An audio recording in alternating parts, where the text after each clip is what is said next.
trying to free your mind, Neo, but I can only show you the door. You're the one that has to walk through it.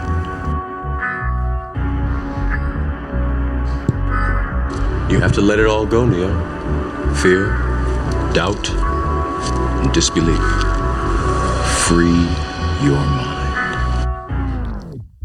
This is the Mind is Mine podcast. What do, ladies and gentlemen? Episode 16 of the Mind is Mine podcast. Welcome back. We got a special guest, the last guest that is actually going to perform this Friday, December 13th, the night before Christmas. My boy Lil Derik. How you doing, bro?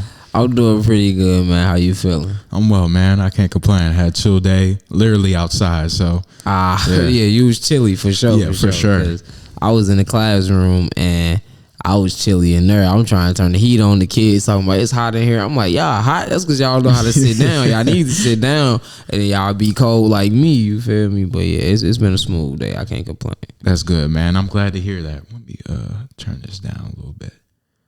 There we go. All right, man. Let's get straight into it, bro. How excited are you for Friday? We 2 days away. Man, we 2 days away. Yes, I think sir. you can see the smile that come on my face even thinking about it, man. I'm always excited to hit the stage. Like last night, somebody actually asked me like I know you've been doing this for a minute, but do you ever still get like really nervous before a performance or anything? And for me, I told them like I get butterflies, but in an excited way, not in a like, oh my God, I'm scared to do this. I'm scared. You know how like you'll have butterflies when you going to like, you finna see somebody that you've been wanting to see. You know what I'm saying? Like you be like, oh dang, man, I'm really excited for this. Not like, oh, I'm nervous, I'm scared. It'd be like, with the anxiety and the excitement together is like me being ready for the moment. Like I can't wait to do this. So I'm more excited than I ever been for any of my shows, especially because I know the things that I'm doing to make this my best show, which every show I try to make better than the previous. You know what I'm saying? I take notes on myself. I even ask people, sometimes people just offer it and be like, hey, this is your best show. I love that you did this. I love that you did that. You know what I'm saying? So I've never been this excited for a show, and especially knowing like the other people that's on the card that I have at least seen a little bit of their set, or I kind of know what type of energy they bring when they perform at other places. I can't wait to see us all getting on that big stage and just seeing what the night brings. For sure, man. Shout out to Pops. Shout out to Brandon Michael Lewis, man, for hosting this whole thing. So yeah, it's gonna be a great show. I'm excited to see y'all.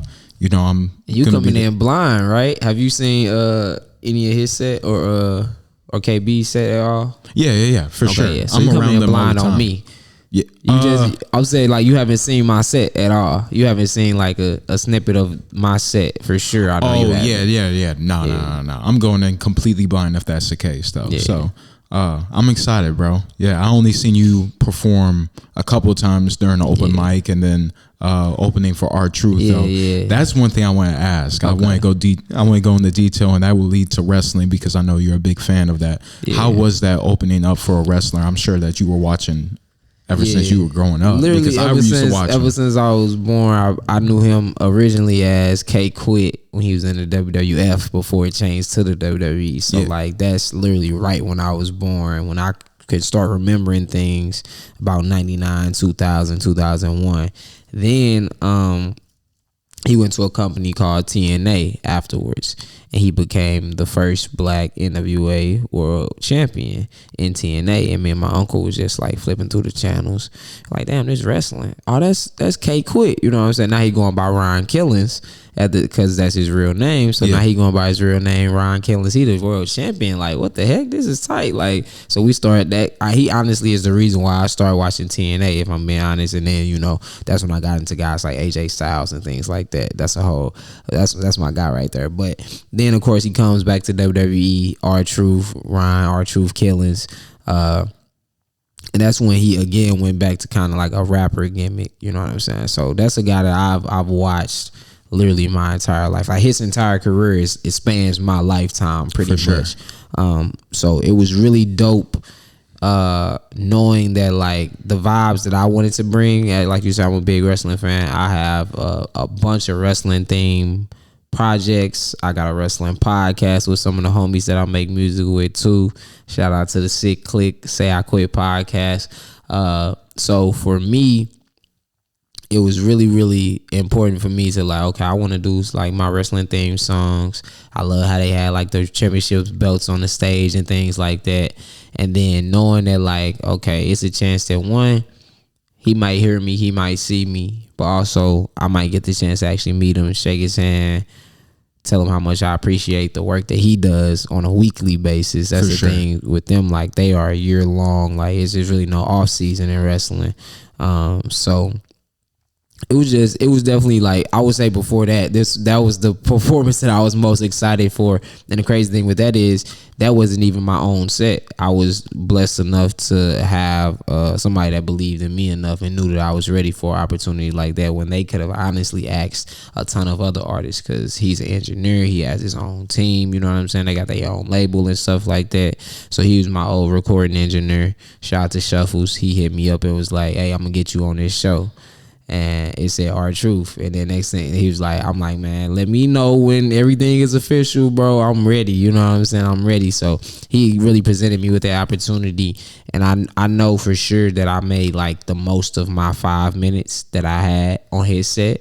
I made the most of it because as soon as I got off the stage, so many people were coming up to me, telling me how dope I was, telling me they want to work with me, telling me keep doing what I'm doing. So I know even in that short amount of time, I got to make that impact. And the crazy thing about that whole experience is, as I'm promoting the show, R-Truth followed me on Twitter, R-Truth followed me on Instagram. So when I walked up to him, I'm like, man, I know you've been seeing me, because he was retweeting my stuff and everything. He was like, yeah, man, you been on your shit, dog. You know, keep doing what you're doing. So just getting that moment, even though like I didn't know what he was gonna say when he saw me. I didn't know if he was gonna remember like that. I've been seeing this dude promote this show so fucking much, you know what I'm saying? Yeah. Like, and I didn't follow too many other people that especially like on Twitter that were on that show.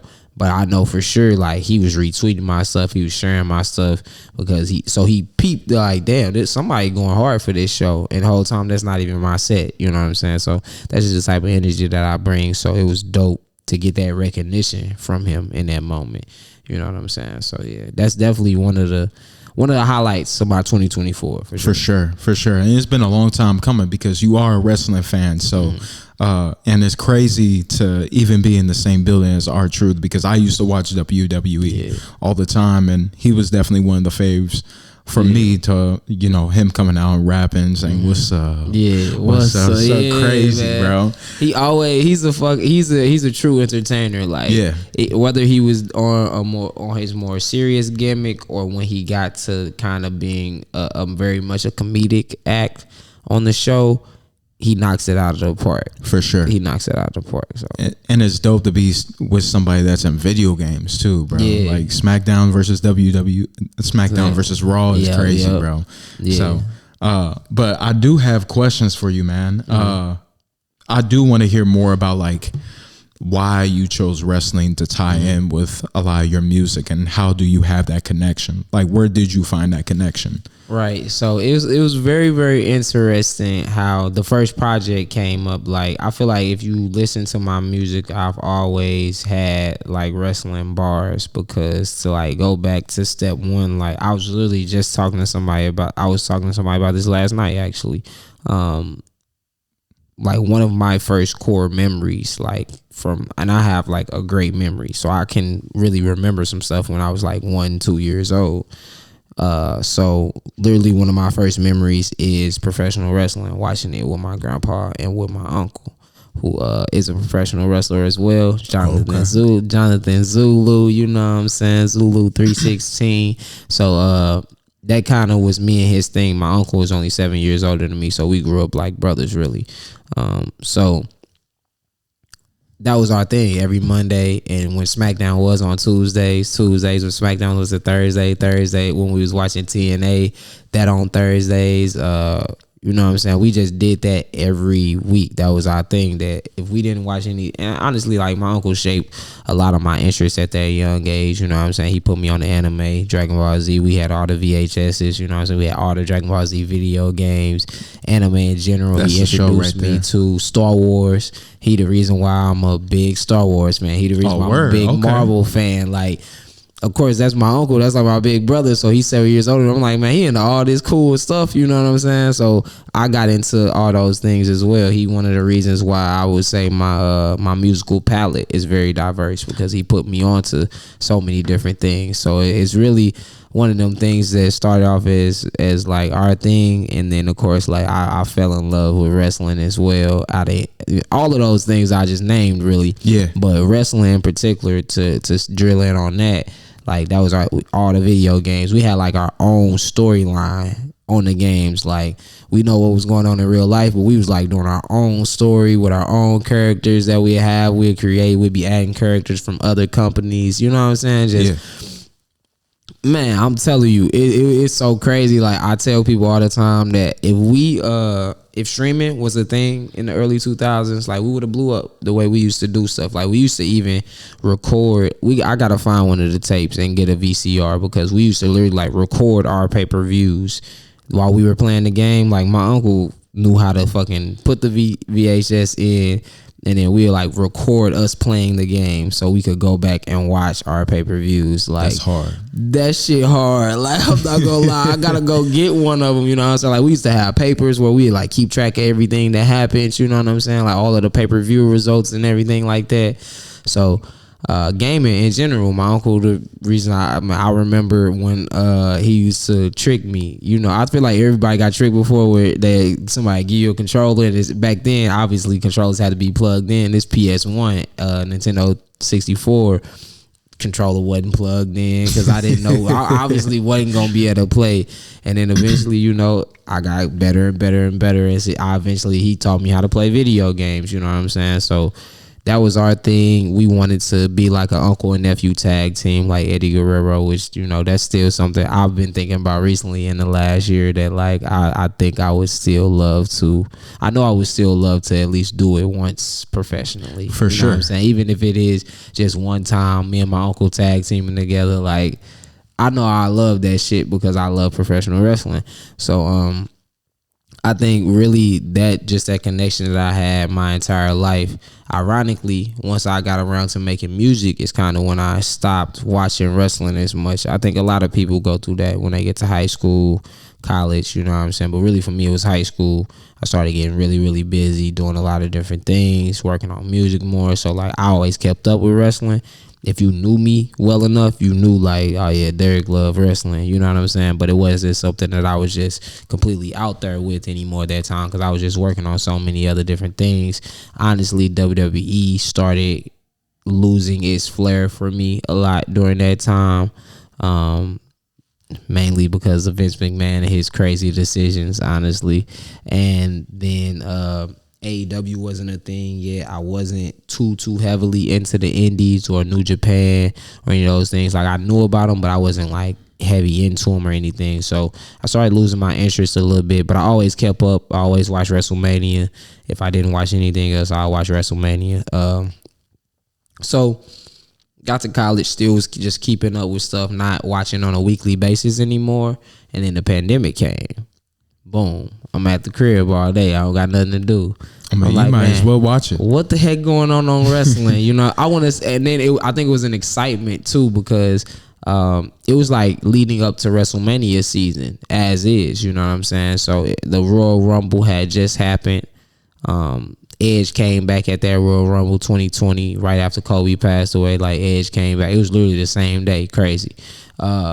So excitement. I was very, very excited for wrestling at that time too, because it was just like the road to WrestleMania. That's like usually pretty much January up until March or April, because now they're doing the pay-per-view again in April. They're doing WrestleMania. So that's really like the most exciting time of the year for professional wrestling, those 4 or 5 months that they're just like, it's so much exciting things happening.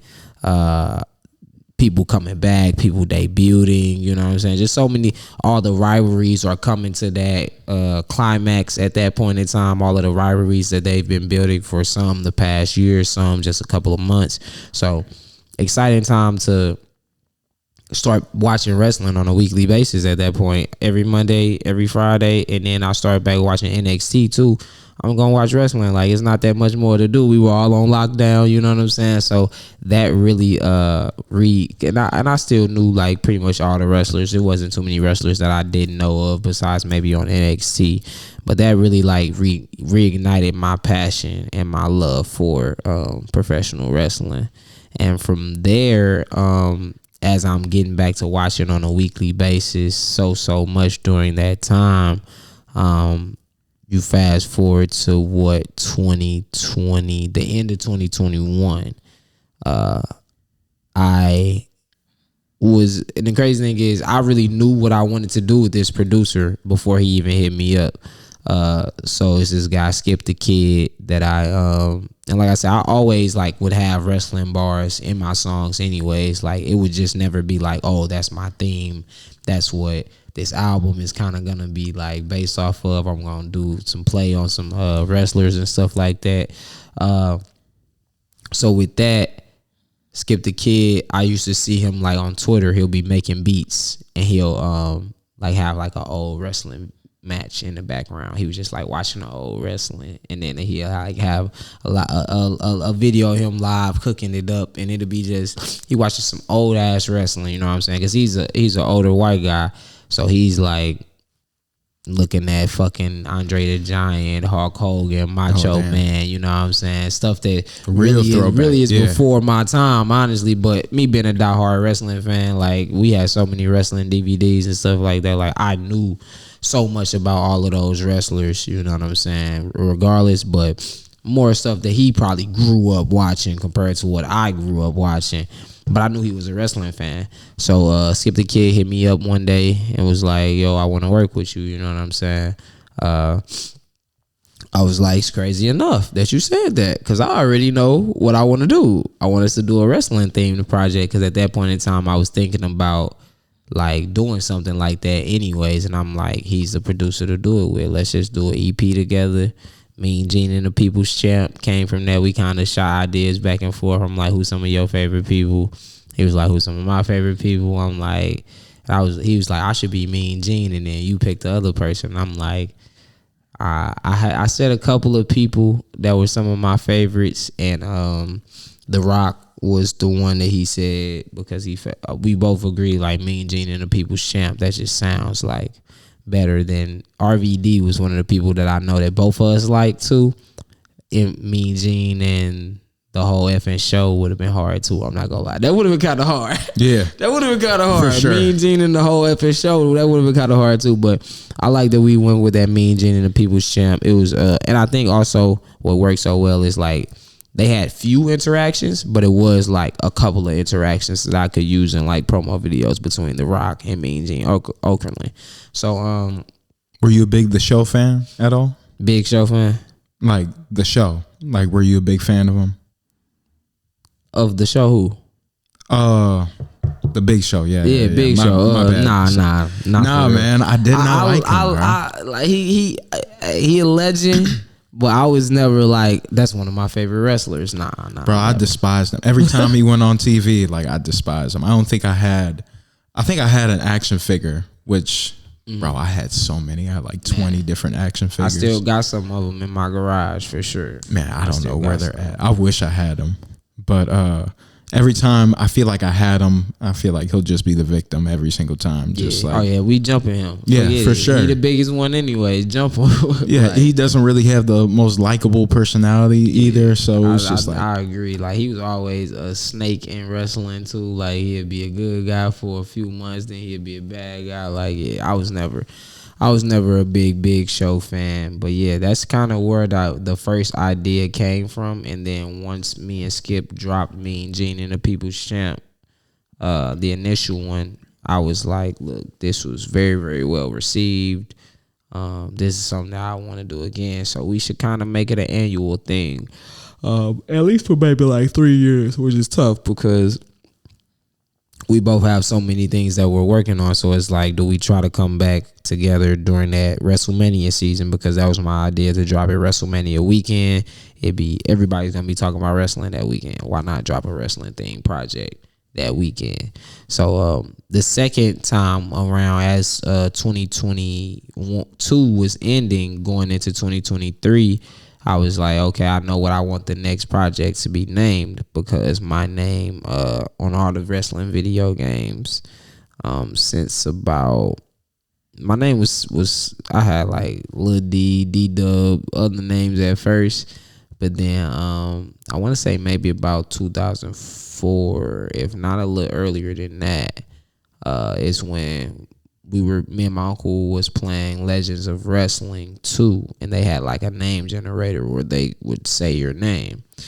And I can't remember exactly how we got to that, but I knew my reasoning for them, and my name became D the Dragon MC, which is where the dragon stuff really starts, if we being honest. This is making sense. Okay. D Derik MC, like even on football games, I used to always shorten my last name and just put the MC, the first two letters. And then the dragon, I'm like, yeah, I like dragons, you know what I'm saying? That'd be cool as hell. So that's where D the Dragon MC came from. Which that project is called is that project Derik the Dragon MC? Let me check that motherfucking project there, or did I just put D? I think we put DE. Nah, it's funny getting the flashbacks. No, we did again. put Derik the Dragon MC as the album. We put Derik the Dragon MC. So why I brought it full circle was that I'm like, I am literally a MC. So we gonna spell it as like a rap MC, for sure, EMCEE, and Derik the Dragon MC, and that'll kind of be that title. And then this year we came back with Mean Gene 2, which all of them very, very, very well received each time. But we're going to see if we can get it in this year. It's going to be a little tough with the schedule that I got as far as my releases and, the other Dragon project that is dropping. I was going to ask, Enter the Dragon. Yeah, Enter the Dragon coming this year. It's so much that I want to do with that project, and the way that I want that project to be pushed, and the way that I know it deserves to be pushed, that I don't want to oversaturate too much. So it is dropping this year before next year. Okay. My bad. I got 2025. So yeah, with that dropping at the top of next year, actually, and at the show, I will be. I would have gave it to you, but I had already decided that at the show is when I'm gonna announce it at the show. I think it'll be dope content too to like have for that. Sure. I drop that probably like Saturday morning, as long as I get that video back quick enough, and I'm gonna hopefully have some people like, I'm gonna tell some motherfuckers like, record the beginning of my set, please, like just in case I don't get the professional video back like immediately. Record that so I can post that the next morning. Thank people for coming out. That's what I got in my head already. Like, thank everybody that came out. I know it's gonna be a great night Friday. So show my appreciation and show love to those that show love to me. But also that'll be the announcement of the date of the project, the official date. I know the date for sure. I know the date. It's a very important date for me. Yeah. So it's gonna be dope. But yeah, that's kind of, even wrestling is where the dragon comes from me being the dragon, to the point where like sometimes my name on wrestling is just Dragon MC, you know what I'm saying? Like Dragon, that's what my uncle would call me sometimes, you know what I'm saying? Like when we doing because we still play the game together every now and then. We still like got our story. We just haven't like, we don't be on it like we used to. So we like years behind for real. But we have a track of like where we are. That really sounds like some Wu-Tang shit too as well. Yeah. Like it's just so. I was even thinking of like potentially changing my name to that one day. But I'm thinking what I might want to do is like drop certain things under that name, if anything. I think Lil Derik is me now. Yeah, it's been me for so long because the origins of that, and it's crazy that I'm a substitute teacher. For those that don't know, I was gonna get into that. So we're gonna talk more about Yeah. it. But the kids have been asking me. No, the kids been finding my social media. Talk about I just popped up on their For You page. I just popped up on their Instagram. Like on Monday, everybody was coming up to me talking about because one of my basketball players, I guess he found my I'm thinking somebody else because they got group chats and stuff. So somebody else showed him my TikTok. He probably went to look for me on Instagram, or my TikTok and Instagram is connected low key. So he probably went through there, found my Instagram, shared my music. Like one of the first videos that's pinned on my Instagram. So everybody following me, everybody running up to me, all the 6th graders. I saw your music. People telling me today, I saw your Instagram. I saw your music. Like, it's been an all week thing, and we on Wednesday now. So tomorrow, Thursday, I know it's gonna be some more kids that come up to me like that. So which is a really good feeling, especially them saying like, your music dope. You know what I'm saying? Because that's gotta be dope. Bro. Honestly, 12, 13, 14-year-olds. Most of them don't have the best musical opinions, if I'm being honest with you. You know what I'm saying? They don't have the best musical takes. They just listen to whatever is popular. So for them to be like, okay, you dope, you can actually rap, is cool. You know what I'm saying? Quick question. What would you say is like some of the worst opinions that you got from like those younger kids? Because how old are they again? Like 12, 13, 14, they 6th, 7th, 8th graders. Oh, so yeah. That's gonna be terrible opinions. Probably thinking Playboy Cardi's like top 5 all time. Yeah, or something like that. that's why I don't even talk too much music with them. Honestly, I haven't talked too much music with them because I don't even know. I don't even want to. What's the craziest thing you heard though? Because I know you remember. I can't say particularly like some opinion that they gave me, but like I have heard some of the music that they listened to and was like, that shit. It's just not for me. Yeah. I don't like calling people music trash because as a music artist, I know my music isn't for everybody. So whatever the music that is, you know, a lot of them listen to is not made for me anyways. I'm not that person's target audience. Somebody likes it apparently. So I don't want to necessarily call it trash, but I do and that's when it comes to the music. I feel like now I do want to separate the two and say that they are trash rappers.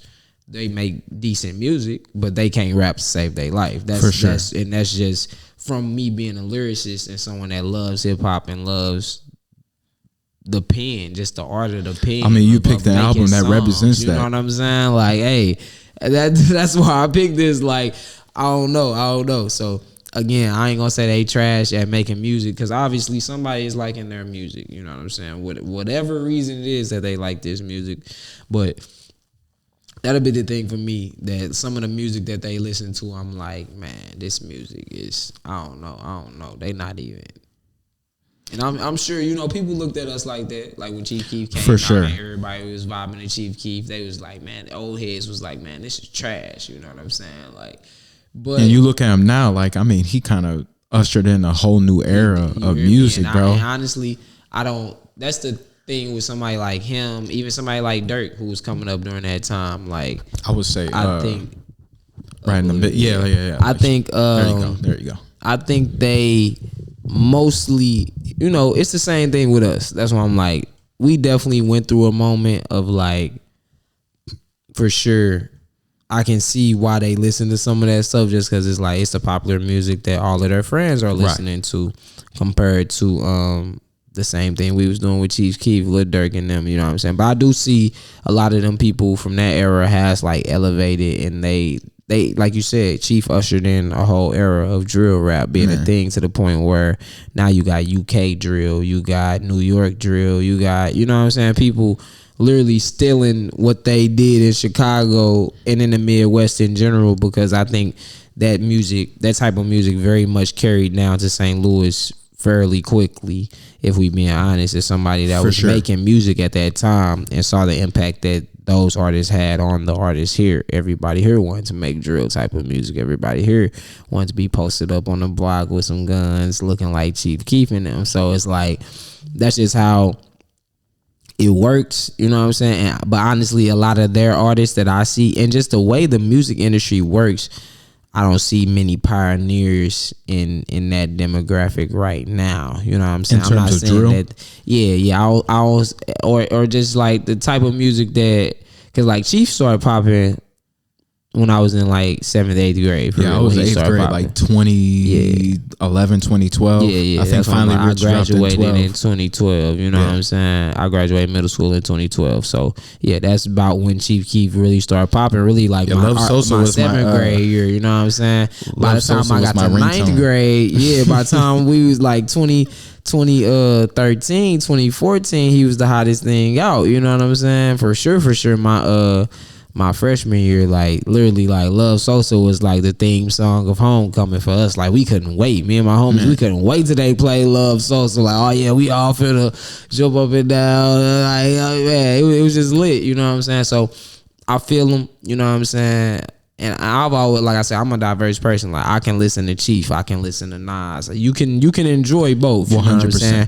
But I think it was really dope to see that, like, even if they don't listen to that type of music that I make every day, they can see me and be like, nah, this dude actually, like, he nice. You know what I'm saying? Like, they not just gonna automatically be like, nah, man, I don't like that old head music. Like, I don't know if you saw that clip of whatever the producer is, a white dude that was on the radar that's been floating around. Nah, I haven't. It's good that you haven't, because we need not to share it anymore. I barely want to talk about it. I don't know the dude, so we ain't gonna say his name. I got his name in my head, and I know people he been working with. I'm not gonna give him nothing else more than he said, like boom bap, soulful samples and stuff like that. It's overrated. I did hear about that. And and I'm like, my problem is not like, okay, if you don't like that and you feel like it's overrated, cool. You have the right to your opinion, right? What pisses me off in that situation is the way that he said it. It was very disrespectful to the core elements of hip hop. You know what I'm saying? because that's what it's built off of. You feel honestly. me? That's like, that's boom what it's bap built is straight off. from Bronx. Yeah, you know what I'm saying? And chopping samples. Yeah.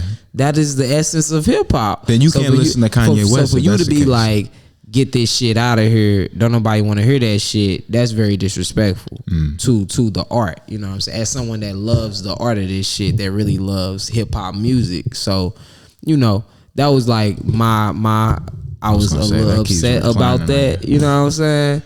So I feel it though, but it does show that like the new generation isn't completely lost. I don't think. You know what I'm saying? Nah. They still can distinguish somebody. Even if I make music that they wouldn't listen to every day, they can hear my music and be like, okay, he actually can rap. You dope. You know what I'm saying? For sure. Yeah. I think it depends on like where you were raised and how you came up as a kid too. Like my dad was playing nothing but Biggie. His favorite rapper is Rakim. So like he was always playing that type of music, that era, that mid to late 80s, along with all of the 90s music. So that's why I got a lot of those hits in there, is because that's been instilled in me, honestly. And like that's my favorite type of hip hop music, is that boom bap and soul sample. So yeah, and that's what a lot of people would say I fit best over, and that's why a lot of people love the projects with Skip, because I'm being authentic, I'm being me, I'm bringing a wrestling element to it, and then a lot of people always tell me like, you sound best over like soul samples, that type of vibe. You know what I'm saying? And that's what Skip I think excels the most at, you know what I'm saying? So that's where, with that type of sound that we always looking for on those projects, for sure. Yeah, I can definitely hear you over like some Alchemist, Madlib type of beats, for sure. I like to say Skip the Kid is my Alchemist, for sure. Okay. I feel like couple of my favorite producers, I have someone who gives me that vibe. Like my boy Dope Shine. Shout out to my brother Dope Shine, man. He I like to say he my Cardo. Sometimes my Harry Fraud, a little bit Harry Fraud, but more Cardo, cause he from the Bay Area. He give me like them hard West Coast beats, nice samples too. You know what I'm saying? And Skip is like my Alchemist, for sure.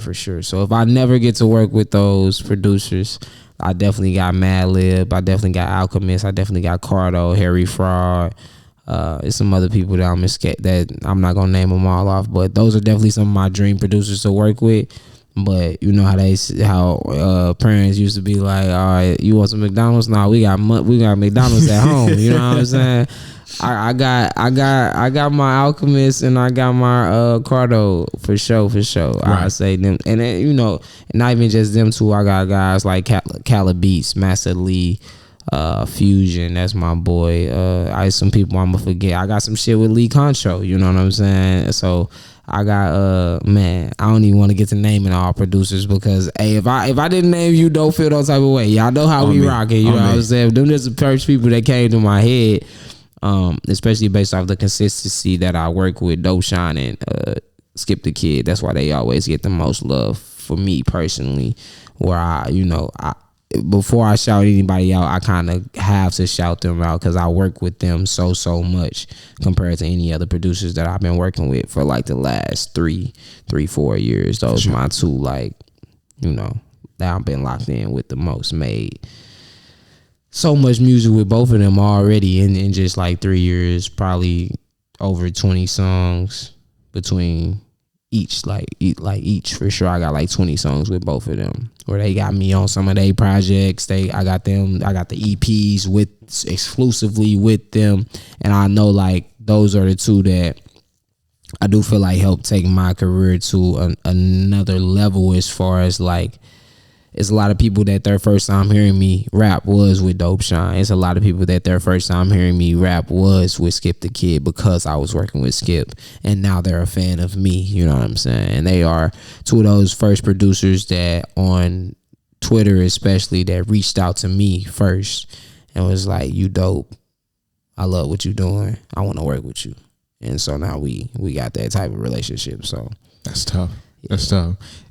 Speaking of producers and also rappers at the same time, I asked this question with every TG member that came on, like your Mount Rushmore of rappers or producers. So we already talking about production, and so I know you named a couple of people. Yeah. Okay, so if we have to, so do you want me to do my favorite or do you want me to do the greatest? Your favorites. Okay. For sure. Because that's two different lists. I can admit that some of my favorites, especially producer wise, there are probably producers that honestly are greater than them overall. Yeah, but ones that you would say like shaped you. Yeah. Okay.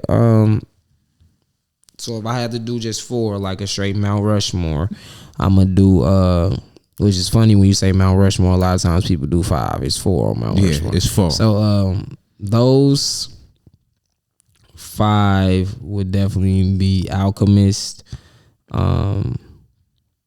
It's hard to choose between the two because I feel like they both very much created a nice bit of Wiz's best hits. But I think I lean more Sledgerin than Cardo on that. I'm not sure though. That's like a toss up between them two. For real. But Alchemist, let's just say Sledgerin for now since I already shouted out Cardo. Let's say Alchemist, let's say Sledgerin.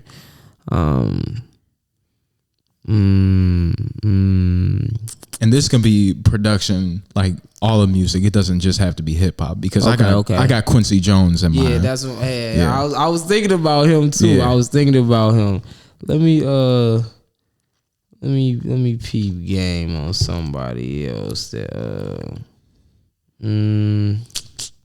that's tough because I'm so like I know it's a couple people that I'm forgetting about that I think are really really fucking dope producers. I'm saying like the Mount Rushmore question is a little tough because you're gonna leave people. Gonna leave people. I'm gonna out. That's what I'm like. I didn't want to forget nobody. Like I said, Al is for sure.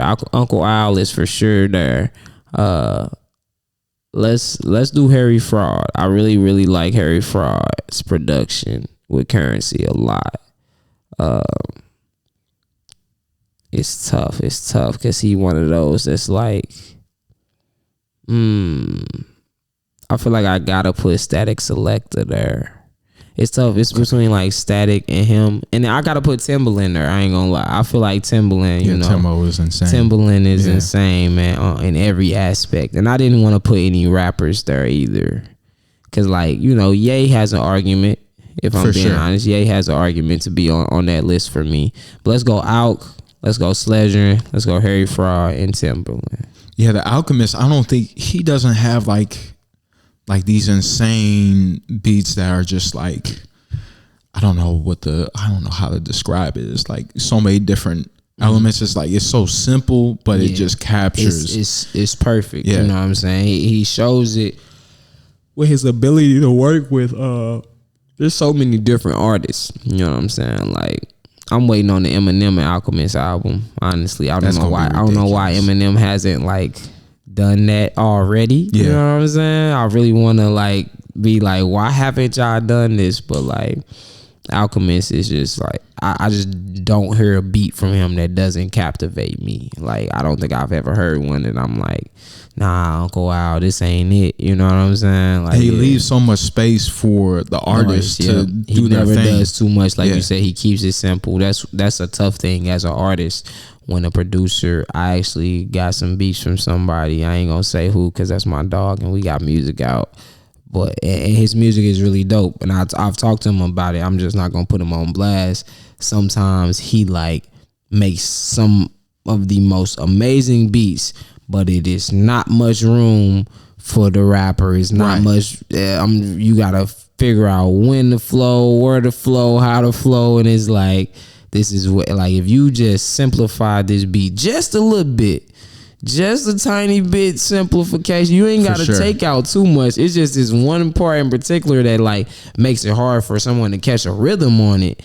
You know what I'm saying? When you rapping, what you gonna be rapping so on, like it'd be, even hard for somebody like Earl Sweatshirt, who has a very unorthodox flow, a very unorthodox way of rapping. It'd be hard for him to find that pocket on here and make a song out of this beat, even though the beat is amazing. So yeah, that's the interesting part. And then if we move to rappers, it's tough because if I do my overall favorite, it's gonna be a little different than if I do those that kind of shape my sound. It's what I'm gonna do on my Mount Rushmore. I'm gonna do those that shape my sound the most. Yeah, that's what I'm looking for, because I'm trying to like understand even on producer side too. Like, if I needed a radio hit and I could work with any producer in their prime, I'll probably take Timbaland over Scott Storch. I'm not gonna lie, Scott Storch is amazing too, but I think I'll take Timbaland. As far as like a radio hit. If I need like Sledgerin, Harry Fraud, Static Selector, probably my honorable mention. And Alchemist, if I want to like, just if I can work with any producer on some like soul sample shit, I want to work with Alk. I feel like that's the biggest possibility, because he's like, he separates himself from like the mainstream, the industry. So like, he really works with a lot of people that doesn't really have a big name out there for real. Oh, you know who is a slept on person though, right quick, producer wise? Seasick. Okay. Seasick is cold. I don't know how much of a Lil Herb, before he was even G Herbo fan, you are. Okay, we going way back. But yeah, like if you go back to a lot of his old stuff, that honestly is what made me become a big fan of him. I ain't been too loving everything that he been dropping lately, but I do think he's still a dope ass rapper. I just think I wish that he would work with Seasick more, because I feel like that soulful trap production that he was on with him was like Herb at his best, at his prime, his most comfortable. You know what I'm saying? I know everybody elevates and changes. You know what I'm saying? He might have been tired of making that type of music. Who knows? You know, or using that sound. But I think Seasick is just dope as hell. Especially, like I said, his blend of soul and the trap drill type beats is so crazy and was he on Strictly for My Fans too? Not the second one, but the first one. When it came out, I think he got one, but if he definitely all over Ballin' Like I'm Kobe, all over damn, what's the one after Ballin' Like I'm Kobe? Fuck. Man, I haven't listened to G Herbo in a minute, so yeah. Strictly for My Fans will always be my favorite. I don't even think he was on Humble Beast. He might be on Humble Beast, and Humble Beast is one of his best ones to me. You know what I'm saying? Humble Beast is probably what's like his. I felt like he was going to that next level. You know what I'm saying? For sure. Yeah, I did say balling like I'm Kobe. Yeah, C6 all over balling like I'm Kobe for sure. He all over that joint. And I'm pretty sure he got 1 or 2 on Strictly for My Fans as well. The first one, like you said, Strictly for My Fans 1 is that shit. First one is insane. That shit bro. crazy. Yeah. That came out my senior year of high school, and we were bumping that every game for basketball, bro. That's dope. That's insane. Dope. Yeah. He definitely that's my boy though. Shout out Herb, man. Having shit was my walk up song for baseball. Yeah. Niggas know that I've been having shit. Yeah, that's that joy right there. That's dope. But yeah, automatically, it's tough because it's changed as of recent years. And we going rappers, you know what correct? I'm saying? Yep, okay. Yeah, rapper wise, I gotta put J. Cole. Like that's the solidified number one for me as far as like my biggest inspiration for sure. Did you hear about Dreamfest? Yeah, this is the last one. I'm happy that they're not doing it WrestleMania weekend. So I'm gonna see what's up. It's so bad, man. They try to take all my money, bro. They try to take all my money. Kendrick and SZA over here. I gotta go to that. I have to. Fucking the last Dreamville Fest. I gotta go to that, and then I'm gonna be. I already started like saving up for SummerSlam next year, which is in New Jersey. It's 2 days at MetLife Stadium, and one of my co-hosts for the podcast, he stays in Wu-Tang Land, Staten Island. So I want to slide out there with him, link up with him for the first time because I haven't met him. I met one of my other podcast hosts actually in person because he stays in Springfield, Illinois. He came to one of my uncle wrestling matches and shit. We got to link up in person for the first time in October. So that'd be probably my first time unless Les comes out during the summer beforehand. But I really want to take that trip out to SummerSlam. That'd be dope as hell. Who's headlining? Who knows SummerSlam? Like that's a long way away. That's wrestling. You know what I'm saying? So that's like who know who the fuck even gonna be the champion at that point? We ain't gonna know till we know. But I know it's gonna be 2 nights. I know it's gonna be dope as hell because they treat SummerSlam, you know, almost as big as they treat WrestleMania, where they want to have some very big moments happen that night. Some very big, probably all the feuds that start like right after WrestleMania. Most of them will come to that climax at SummerSlam. A good amount of them. So yeah, that's What were some big artists that were there this past one? No, that's wrestling. That's wrestling. SummerSlam. Oh, yeah. I'm thinking Summer Jam. Yeah, I'm thinking Summer Jam. My bad. Yeah. So that's gonna be dope as hell. But so yeah, Cole for sure, automatic. Gotta have Cole.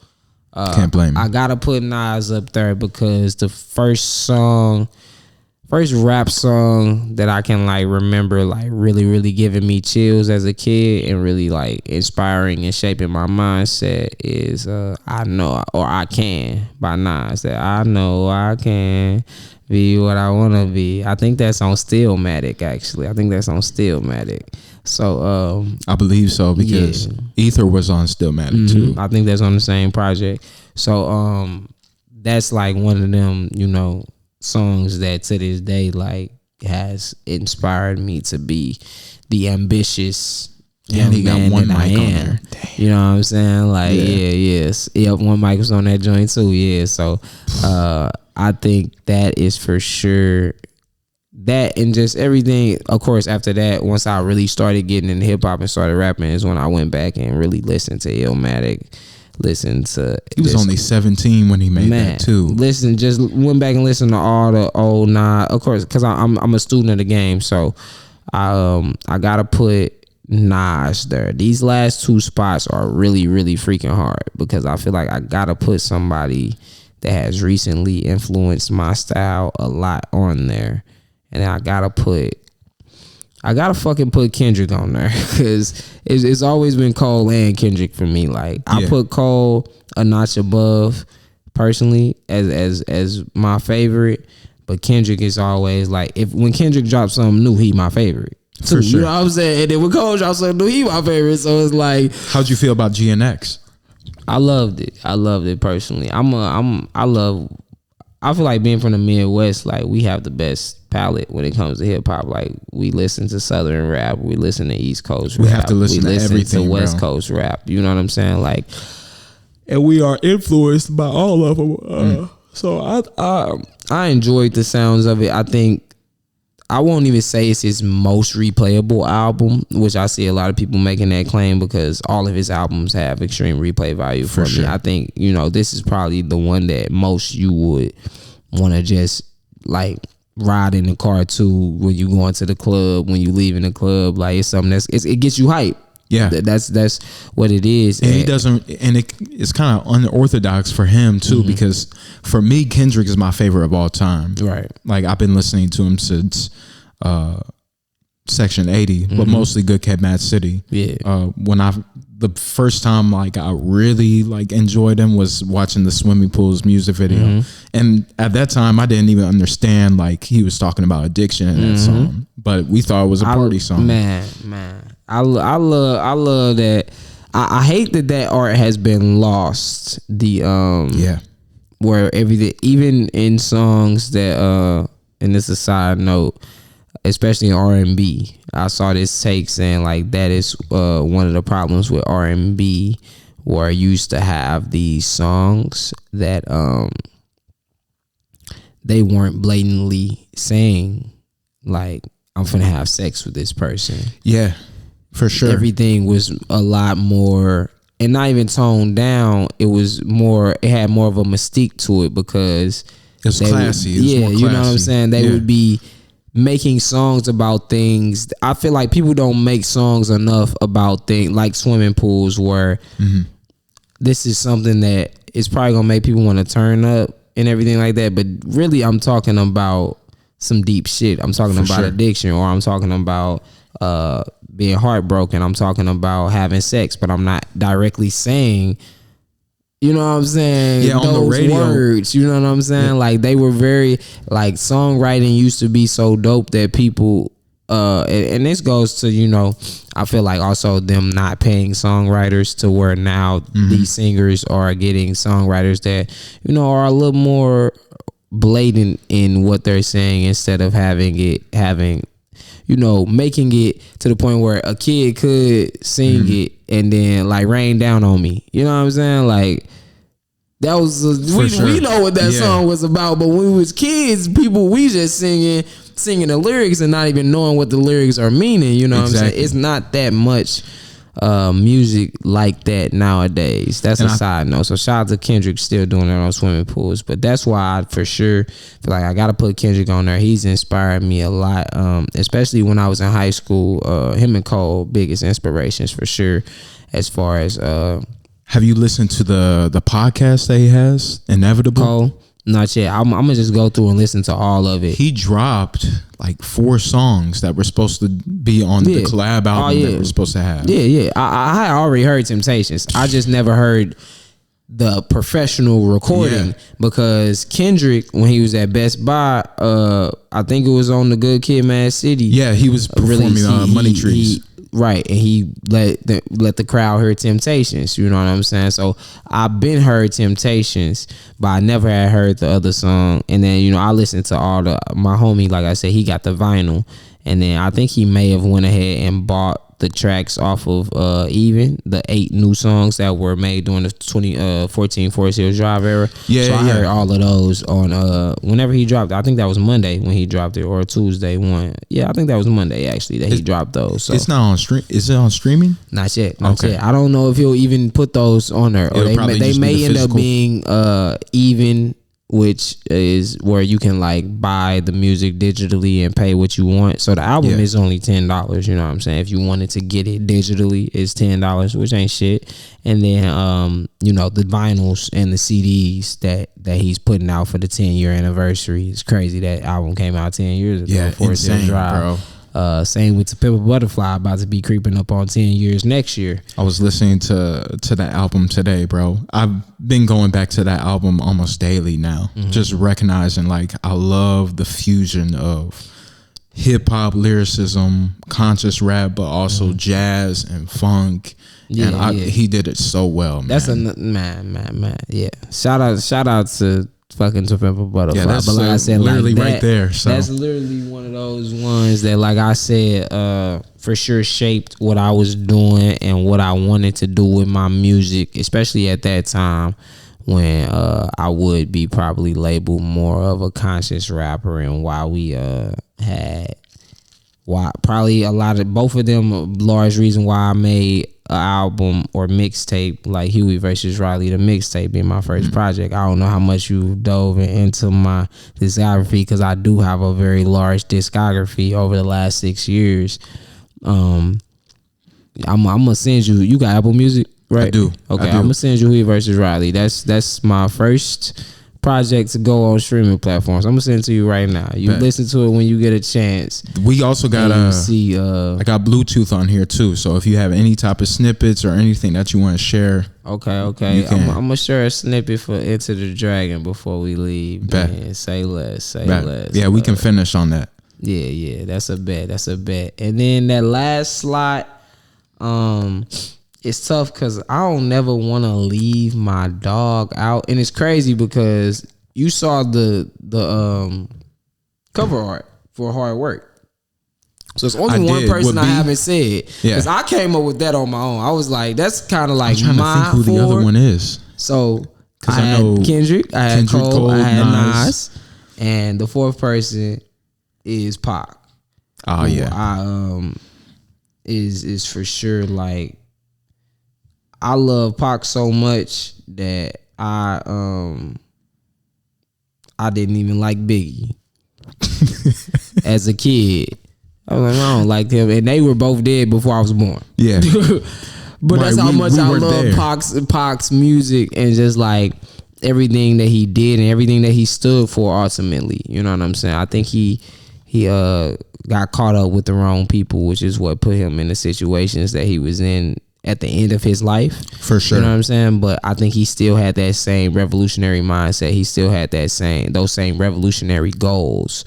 And that's a whole rabbit hole on everything that happened with him. And in the end, honestly, I would love to talk about that, bro. As I was a kid, I didn't even know that like he kind of like lived a little bit after that. You know what I'm saying? Like he wasn't dead just yet, which goes into the conspiracy theories that he didn't really get killed. You know what I'm saying? Because it was a point in time where, and Nas talked about it on KD too, that he got the call and he was on his way to see Pac and to patch things up after Pac got shot. Mm-hmm. And then before he got, like when he got there, Pac was now dead. You know what I'm saying? Which is, you know, very interesting, that very much like people say with Martin Luther King, that Martin Luther King got smothered. He didn't die from the gunshot. Mm-hmm. You know what I'm saying? So things like that are very, very crazy and interesting. But, you know, we can say what we want. We know the people that claim his murder, and sure, those guys had a motive, but I would not be surprised if, you know what I'm saying, there were people in higher positions that also wanted him gone, whether that was whether that was Diddy or whether that was the government. I think when it comes to stuff like that, even with the Biggie situation, is that I do believe that Diddy had a hand in both of them, mm-hmm. but I do believe that, especially with Pac, you have some other people that is like, hey, I need you. Oh yeah, you want him gone? I want him gone too now. And now, you know what I'm saying? Right, the fall wouldn't be placed on like the actual person that made that hit. It will fall on Diddy. Yeah, for sure. That's why I'm like, it could have been some people above Diddy even that was like, yeah, Pac is gonna be a problem if we let him get any bigger. Because if you think about how big Pac was when he died, for someone that to be born after he was 26, 27 years old too. Exactly. So you know, same thing with Biggie. Yeah, very young, very talented. Imagine how great those two would be. Like I love Nas, but like I feel like Pac was just really coming into his pen, all the way. You know what I'm saying? Like I think the music that Pac was making right before he died was his best music, like lyric as far as being a rapper. You know what I'm saying? I think his message always killed any rappers damn near of that time, especially. He was a poet first before a rapper. For sure. And it shows when you listen to his music. So I think, and acting wise too, bro. Like he would have been in some great roles. Everything, and also I've done. I would say that's another thing for me. I've acted professionally. You know what I'm saying? I was a performing arts kid. I went to performing arts schools as well, just like Pac. So like, I'm trying to get connected with that. Pac Film is like a number one thing I'm trying to do. So I got some people I could probably tap you in, or we can work on some stuff, because I got some big plans for that type of thing myself, for what I want more than music to become.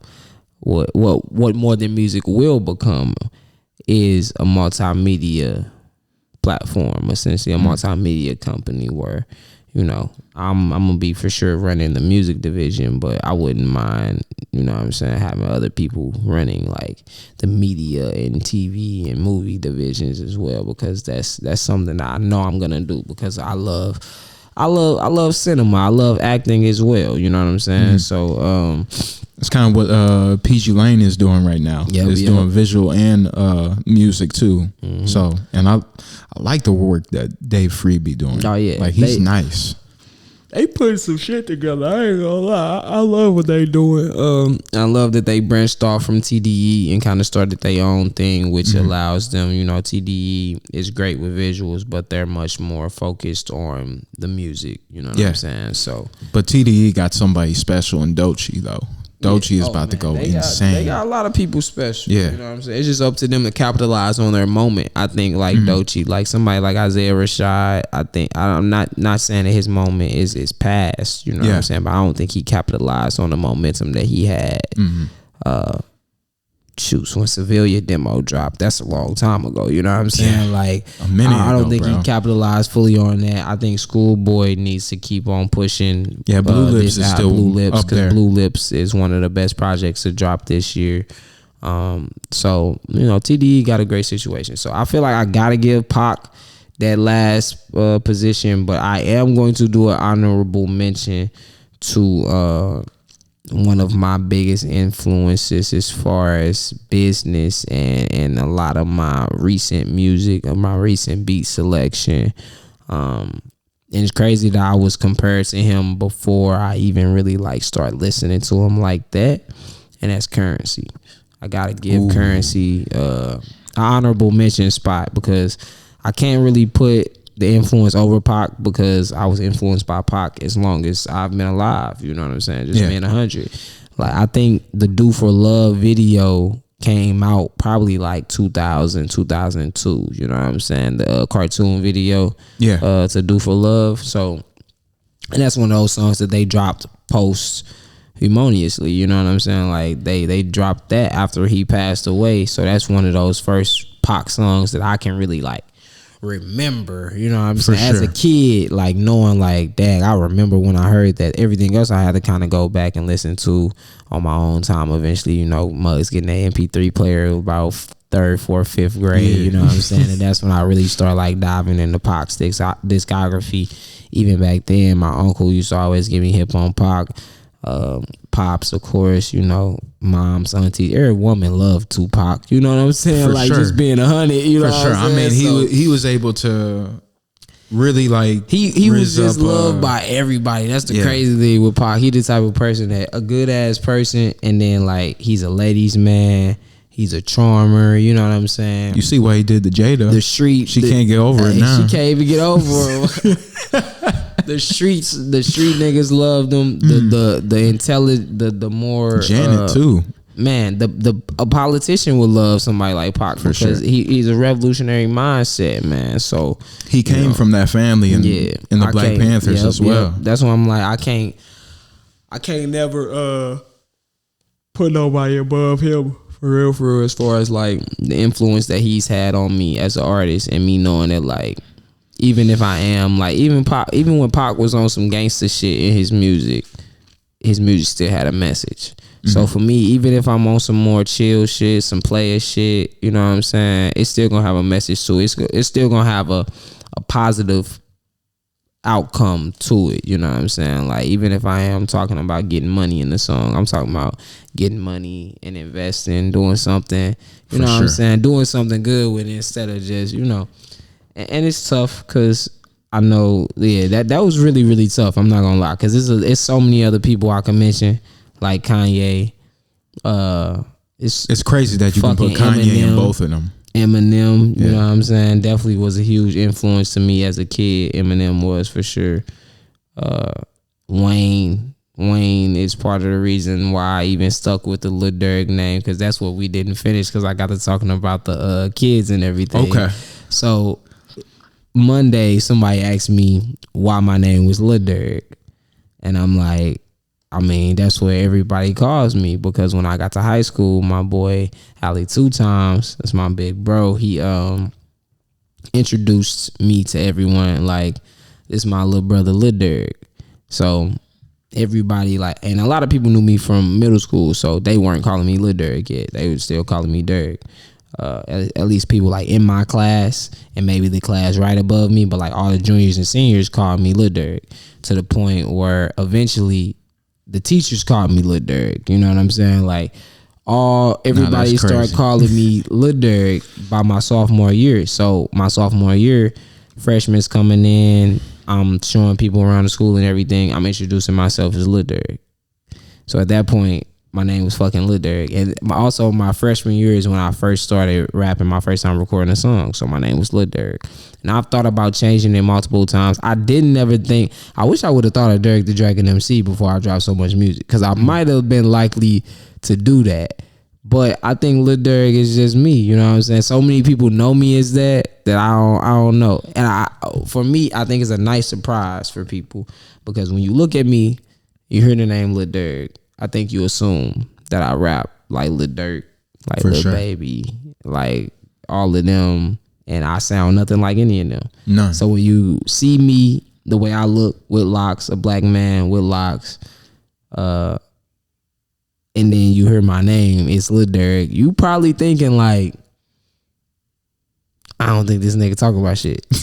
And then you hear my shit and be like, damn, this nigga talking about some shit. Yeah. So I think it's another nice, of course, gotta get them in the door first. They gotta actually, you know, be interested to go hear a snippet at least. But I think that's a nice part of it too. And then, you know, I looked at Wayne.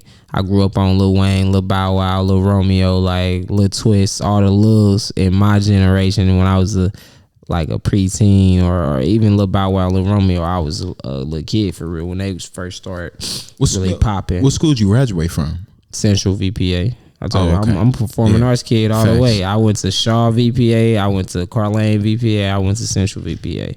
2017? 2016. 2016. Yeah. Okay. So I'm VPA all the way through. I done did everything. I done did. So you grew up with Brandon too? I mean, we only went to Central together. We went to Central together. He didn't go to Carlane, as far as I know. I got you. Yeah, okay. Yeah, I don't know where he went for middle school or elementary, but yeah, I went to SLPS. St. Louis Public Schools my whole life. People be asking me that too. Where you go to high school? I'm a SLPS kid. I'm not a U City kid. You know what I'm saying? Yeah, I was in the county all my life. In the city. I grew up in the city. I'm literally like, this is my hood. You in my hood, man. You know what I'm saying? Like, I grew up right around the corner from here. For real, for the majority of my life. We moved to U City like my senior year of high school. So that's when we moved to U City.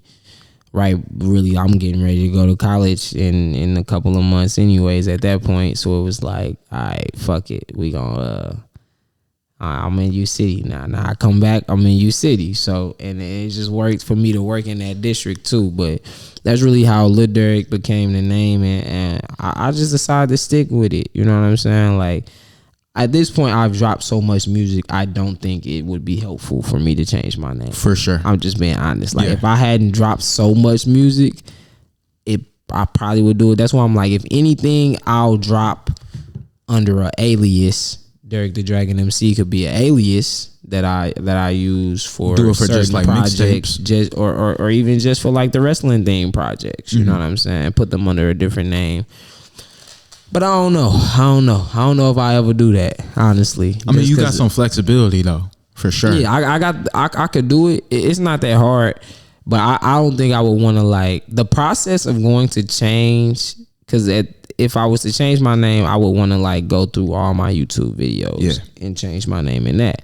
I would want to go to all of the music and change my name on those, and then I would. You gotta constantly like, remind people all the time. And then it's at this point, when people look for me, they look for Lil Derik. They're not looking for Derik the Dragon MC. So it's like I think it's a little too late to change the name, and I'm very satisfied with my name. Honestly, I don't have a problem with it. I don't think I'd ever wanna just change it to Derik unless it be Derik the Dragon MC.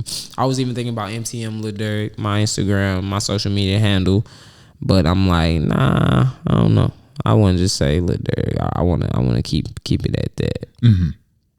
So that's definitely the Mount Rushmore for the kid for sure. I want to take it off of music though. I do want to talk about why you got into substitute teaching and what makes you want to be around the youth the way that you are now, and what type of message are you trying to like? At the end of the day, what type of message are you trying to give to children as you're teaching them? Right. So the interesting thing is another thing for more than music, like a very, very grand idea of mine that I hope to at least be able to leave as my legacy, because I know it's something that is going to take years to actually put together, years and a lot of money, which I don't think it'd be hard to get funding for it, but I do want to put more youth centers and things like that into community centers in general, on some Black Panther type of stuff. In general, around the city, the areas that I grew up in, that I know are very underprivileged, places that are food deserts. You know what I'm saying? You know what the food desert is, right? Yeah. I was gonna say shout out to Snooks, because Snooks is the only local grocery store to put themselves in positions so nobody could be a food desert. Where literally like they are in the communities that need it most, that need to be kind of advertising having fruits and vegetables and just more healthy eating options, to where you don't have to just run to the corner store every day and get some snacks. You know what I'm saying? So, like you said, shout out to Snooks.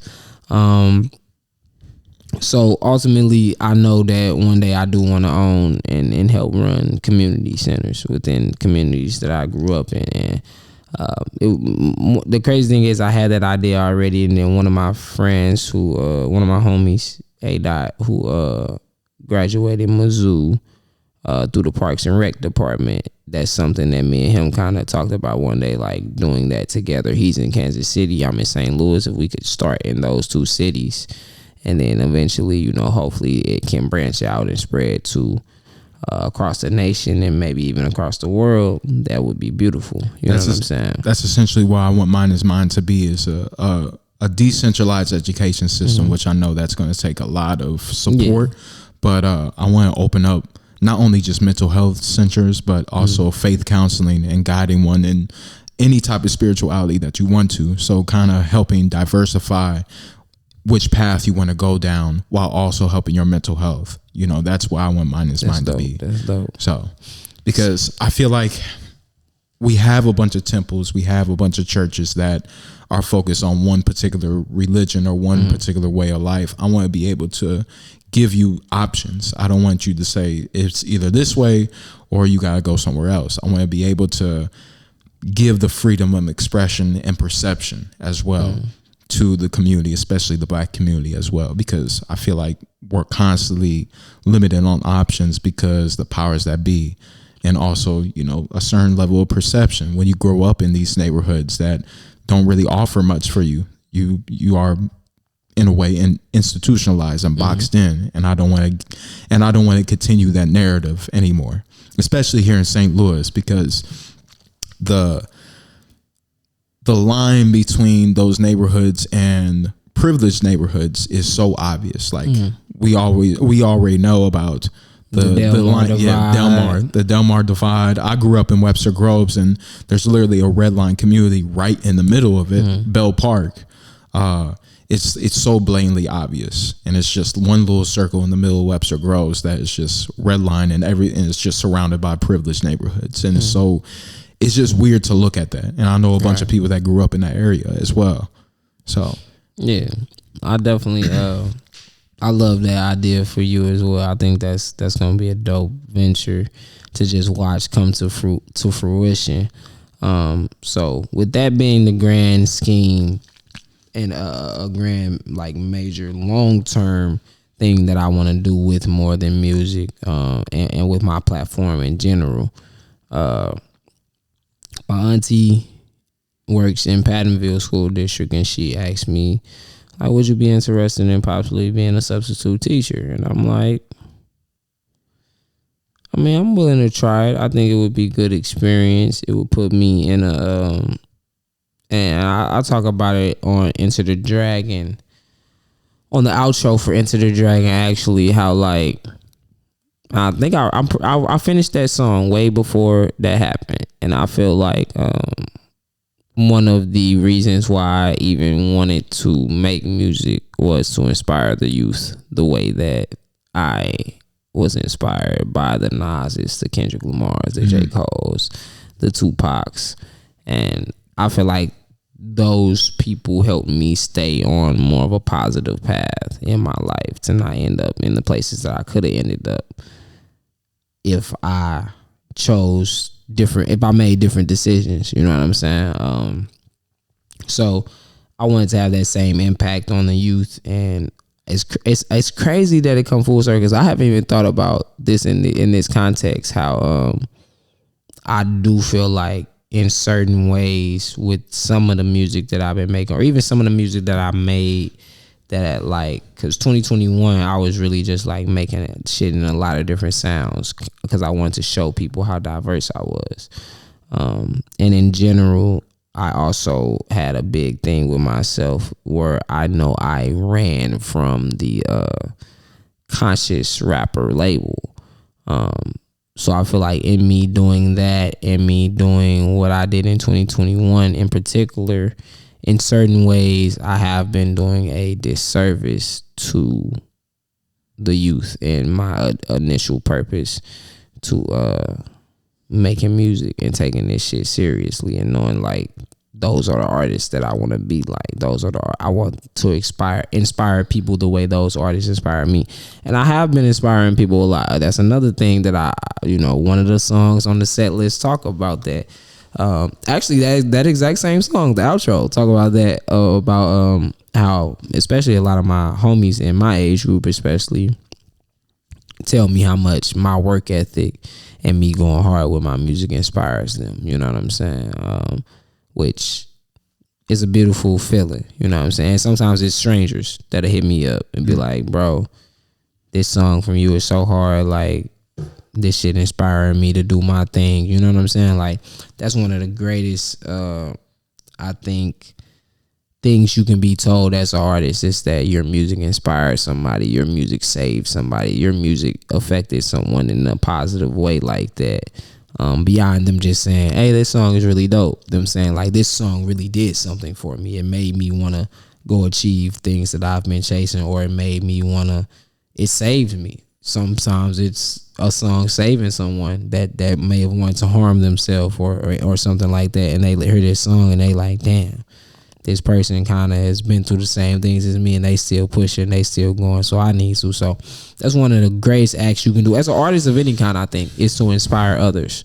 Like, so that comes full circle to me as I'm having this conversation with you. That it's crazy that as I was feeling those things about me kind of doing a disservice, an opportunity came for me to be of service to the youth, with my auntie asking me if I'd be interested in that. And at the time I was like, I don't know if I'm gonna really like it, but I'm willing to try, especially considering, and I was just thinking about like the grand idea of the youth centers and thinking that this would be great experience for me to work with the youth and do things like that. You know what I'm saying? Of course, I could use the extra money to put into my music, you know what I'm saying, and things like that. So, okay, I felt like I could sacrifice some of my time to do this. And initially, I was thinking of just being day to day. You know what I'm saying? I was thinking, I'm probably not going to like this much. I'm going to probably be day to day. I maybe do 2-3 days a week. You know what I'm saying? I didn't see it becoming something that I do full time, 5 days a week initially. But yeah, went through the whole process. I applied for Pattonville, U City, and St. Louis Public Schools. St. Louis Public Schools and U City got back to me pretty quickly between the two. If Pattonville has hit me up, I did not get the message. You know what I'm saying? But U City, SLPS, I had job offers from both. And at the same time, okay, this is what the only trippy part about it that really like made the decision for me in a way, or made my decision much easier once I got going, once my sub certificate was actually submitted. Because while she was on U City website applying for me to be a sub, because my auntie was just like, I'm gonna do this for you. I'm telling her to send me this stuff, and she just started doing it herself, right? So I'm like, send it to me so I can do the application. I'm already working on your application. Like, okay, thanks, I guess. But at that same time, I guess she saw on the website that they were looking for an assistant basketball coach at Brittany Woods Middle School, U City Middle School. So she applied me for that without my knowledge. Did not tell me that she applied for me to be an assistant basketball coach. No, that's crazy. So when I get an email from my now head coach, shout out to Coach Thomas, that hey, I like to interview you. I'm like, what is this? Do you know this person? You know what I'm saying? Like telling me to give him a call, talking about Coach Thomas. You know what I'm saying? Do you know this man? And then that's when I found out that she applied for me. I didn't even hit him up back at first. I ain't gonna lie. I saw the email and I did not contact them back because I was like, I don't think I want to do that. Like this is for sure. This is another big Especially commitment. Without your, this is another big commitment. You know what I'm saying? Without your knowledge too. I don't know if I want to do this. This is not something that I probably would have willingly been like, yeah, let me go for this opportunity. I don't think I would have, which is a good thing that she did do it because. Jumping forward a little bit, I am enjoying that as well. Man, you post it all the time. I can tell you having fun. Yeah. So I eventually the athletic director contacted me and was like, we want to set up this interview with you. When are you ready? Shout out my boy Justin. He set up the interview. I did the interview with the head coach, and he was like, I got a couple more people to interview, and I'm going to get back to you by Friday. It was probably like Tuesday. He called me on Thursday and told me, I'm going to go ahead and hire you. I'm going to take a chance on you. I know you don't have any coaching experience, but I do want to give you this opportunity, you know what I'm saying, to learn from me, somebody with 30 years of head coaching experience. So, I already had that job before I got my sub certificate. I was just waiting on the board to approve me. And with that, once I got my sub certificate approved, I hit up SLPS, my HR rep for them. I hit up my HR rep for U City, and my SLPS rep told me, like, you in the pool, schools can call you or you can call them. And same time, my HR rep for U City hit me up and was like, I know I said we was going to start you off day to day anyways. There is an assignment that you can take at Brittany Woods Middle School for the next 5 days. I didn't even tell her that I'm going to be coaching her. I didn't even tell her. And I was like, yeah, I'll take that. I'll do 5 days there because she wanted me to do day to day just to see if I was even going to like it. I may not like subbing at all, or I may not like the school that you sent me to, so I know I don't want to work there anymore. I don't want to take that assignment anymore if I'm doing day to day. But that first week went really well for me, and I enjoyed it. And during that first 2 weeks, actually, I was calling around to the schools that I would like to work at in SLPS, and I didn't get answers that I liked or a lot of the schools was like, yeah, I think we already filled that position. You can look online and see though. And I was looking online and I wasn't seeing nothing about it. So I'm like, I'm assuming that position is filled. I'm assuming the lady at the front office is not lying or doesn't know what she's talking about. It seemed like she knows, or I just can't find the application to apply. So after my second week, I was like, yeah, I really like it here at Brittany Woods. I would do permanent. So I got offered the permanent position to be like a permanent building sub there.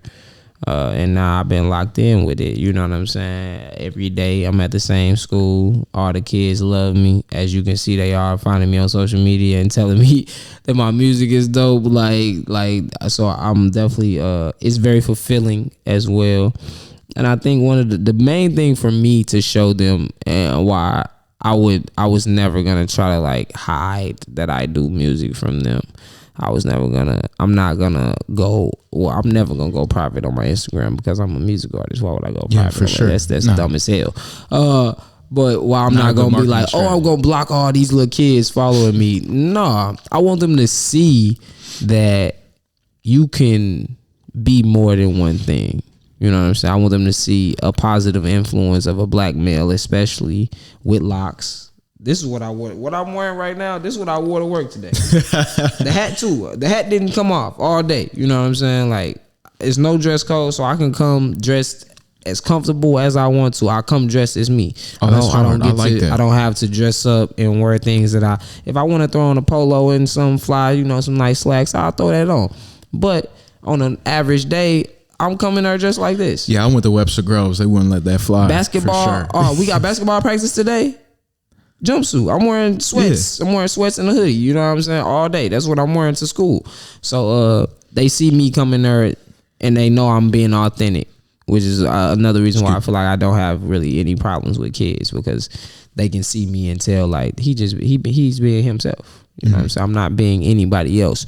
So I think that has allowed me to connect with them a lot and show them a positive influence of someone who is comfortable in themselves, confident in being themselves, but also I wear so many hats, and you can as well. You can be smart enough.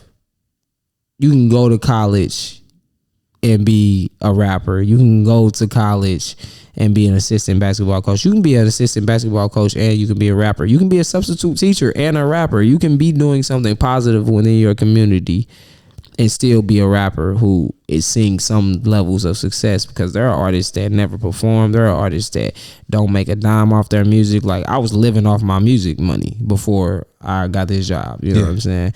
I wouldn't say it had been enough. I still had other gigs that I was working to, little things that I did to just, bring in extra income. I've always, ever since I got grown, I've been a like multiple sources of income type of guy. I understand, especially nowadays, you really need multiple sources of income to if you want to live a very comfortable life. Most people are going to need multiple sources of income, and it's always good that you never know what happens with a job. You may lose a job and then you got something else that like, okay, I'm still getting paid from this, so it is what it is. But I was living mostly off of my music money, you know what I'm saying, for like the last year, because I haven't been doing too many acting gigs or anything like that. So I was living off the acting money more than the music money at first.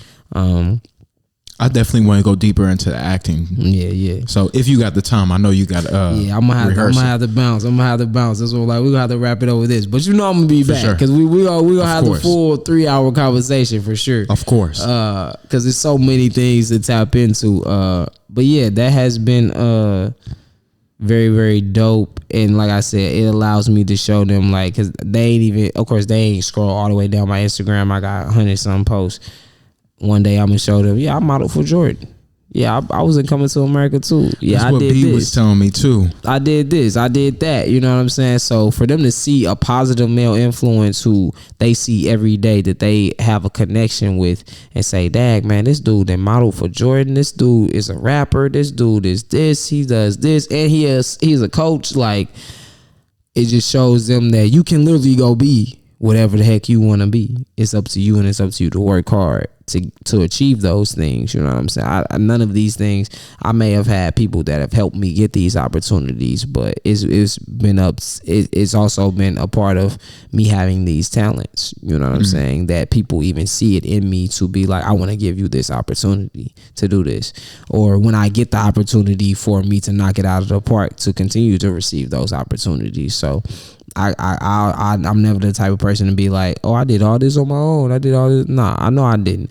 I know I've had a lot of people that believe in me, but that's also comes from me believing in myself. I was talking about that on Twitter yesterday, how there's a lot of artists, especially, who don't believe in themselves, which is why they don't promote themselves the way that they should, because social media is a tool. You should be using that as your main tool to grow your audience, but also to promote your music to your current audience that you already have. You speaking to me too. But there's a lot of people that, you know, don't believe in themselves, and it's okay to deal with self-doubt, and it's okay to know that, like, oh, I have anxiety about posting because I'm overthinking and things like that.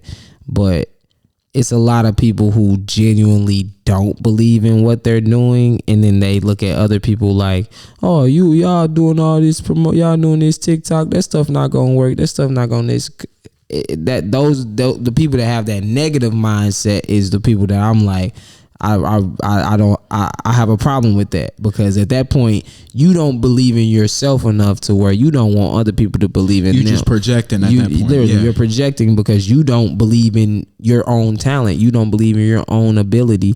And you know, I've been making music consistently and taking it serious for 6 years now. I deal with imposter syndrome once a week at least. You know what I'm saying? Feeling like, damn, am I good enough? Have I wrote my best verse yet? Am I gonna write some shit better than the shit I've been making? Like, those are thoughts that cross my head, and I think they cross any artist's head, any creative head in general. But at the end of the day, I believe in myself, and I feel like when I really started believing in myself and taking myself seriously, that's when people took me seriously. That's when people started to believe in me. That's when people came to me with opportunities. That when producers started to contact me and say, I want to work with you, not the other way around. Not me having to constantly, hey, can I work with you? You know what I'm saying? Like, so that was really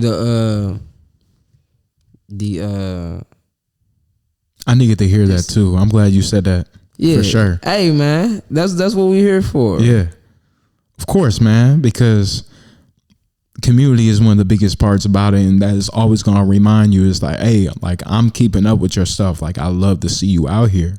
So like, keep going.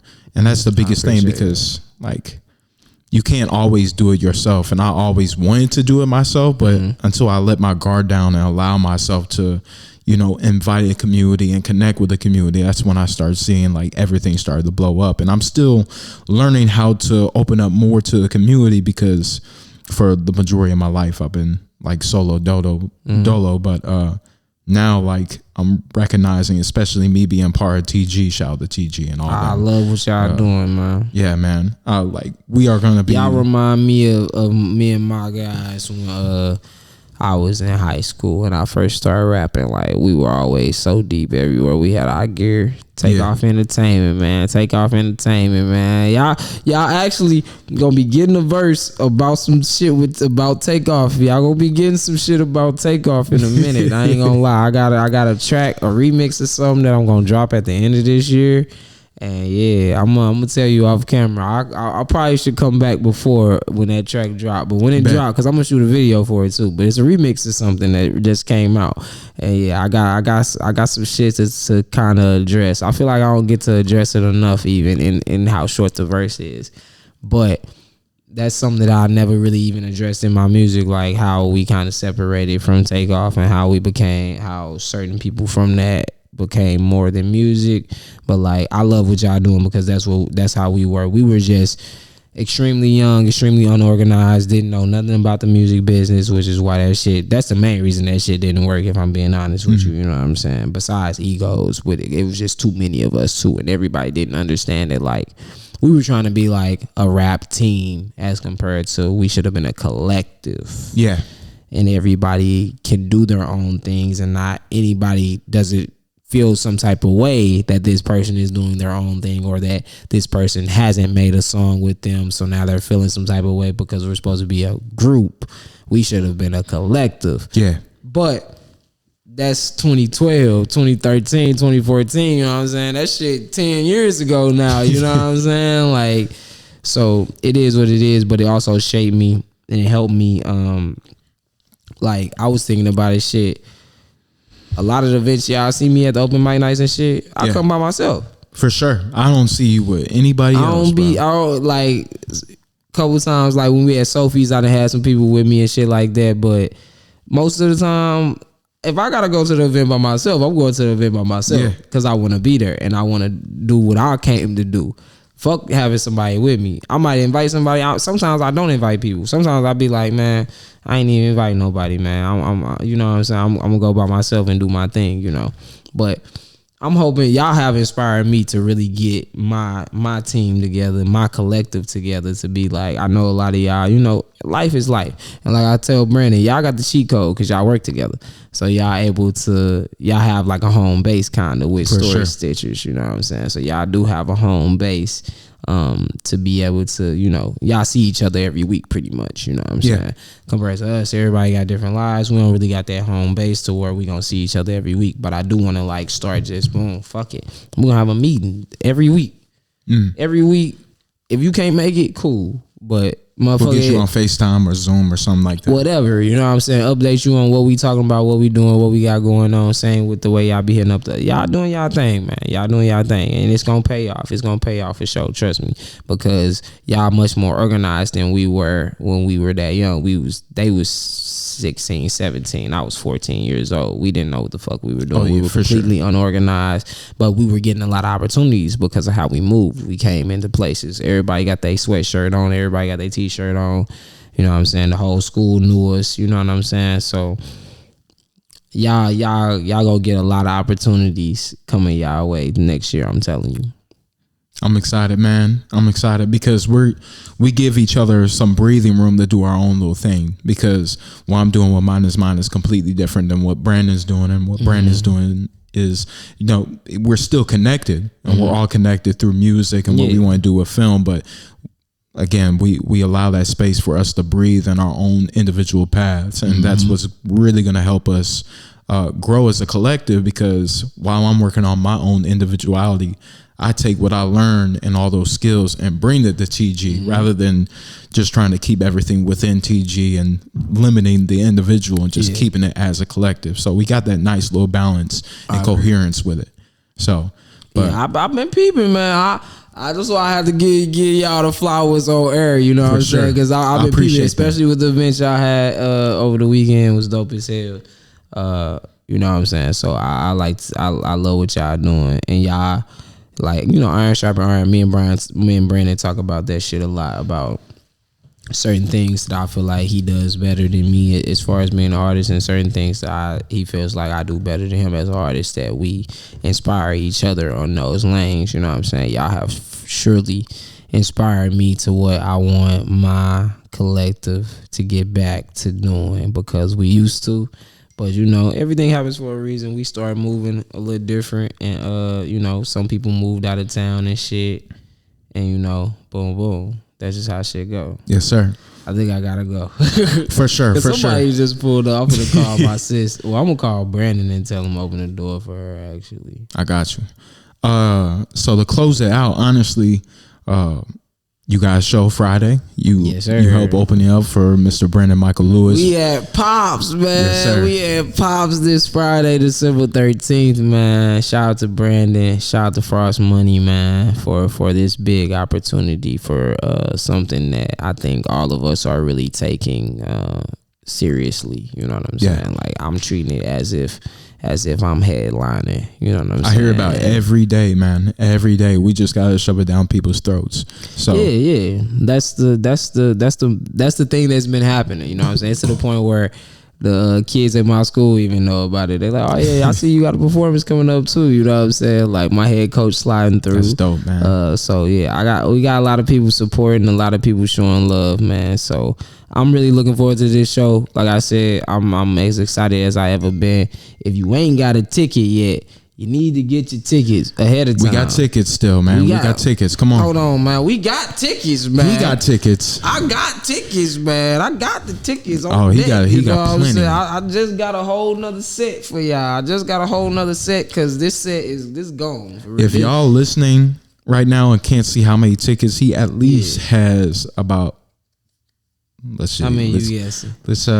I'm gonna say like at least 50. At least 50. That was right on the money. Right on the money? That was right on the money. That's what I'm here for, bro. Because I just got 50 extras for real. Like low key, that other one, that small stack, those are gone damn near. We trying to sell out, man. So yes, sir. be there or be square, man. So honestly, it's great to have you on, bro. We're definitely gonna have to get a part 2 going. Yes, sir. One last thing before we get out of here. Mm-hmm. How can we reach you? How can we listen to your music? How can we keep up with you? Very, very simple. Social media wise, MTMLILDERIK anywhere on any social media platform. MTM Lil Derik anywhere. LILDERIK on all streaming platforms. But if you look up MTM Lil Derik on Instagram, YouTube, TikTok, you're gonna find me. You'll easily be able to find my music. I promise you. Like, it's in every bio. It's right there. I'm not hiding my music from nobody. Like, if you look on my Twitter, my pinned tweet is gonna be something music oriented. If you look on Instagram, like my story, my highlights on my page is literally my Spotify, my Apple Music, and all my other socials. Like, if you look up MTM Lil Derik, you can Google me. You literally can Google LILDERIK and they gonna show you that I'm a music artist and that I make music. Literally, if you Google Lil Derik, ladies and gentlemen, I am Google Googleable. him. I am Googleable. That's one of my favorite made up words. I am Googleable. Because if you look up Lil Derik, he's beanable too. This is what pops up. Oh yeah. As soon as you look up Lil Derik, official. He's official. It say a musical artist. Y'all can't see that for real, but if you look up Lil Derik, it focused a little bit. You gonna see that this nigga. Hold on, I gotta go to the camera. This how I'm gonna hit y'all. Boom. When you look up Lil Derik, you gonna see this. That's all you gotta do is Google me. I promise y'all. Y'all gonna Google him, y'all. Worst case, if you can't remember MCM Lil Derik, just Google LILDERIK, and you in there. Google him, Bean him, Firefox him if that's still around. You hear me? Whatever. Yahoo. But y'all know what it is, man. What we do here in Mind is Mind, we inspire others through transcendence of consciousness, whether it be through music, whether it be through wrestling, whether it be through acting, whether it be through two guys having a conversation here. I hope that you guys left with inspiration because we talked quite a bit about it, and it's about the next generation and what we can do for the next generation through our mediums of art and honestly continue to impact the youth and impact others, especially here in St. Louis. So with that being said, Lil Derik, thank you for coming. Appreciate you having me, man. Yes, Look forward to the part 2, man, because we're gonna get in depth on a lot of shit on part 2. For sure. So December 13th, y'all need to be there. Yes, sir. Other than that, we out. Hey, thank you for staying after the YouTube video. Be sure to like, comment. It's important to share your voice and subscribe to my channel. There should be a video on the screen. If not, then there's something wrong. But follow me on social media, Instagram, X, whatever it may be. Also, check out my blog in the description box below. Other than that, my name is Houston. I hope you have a great day. Namaste.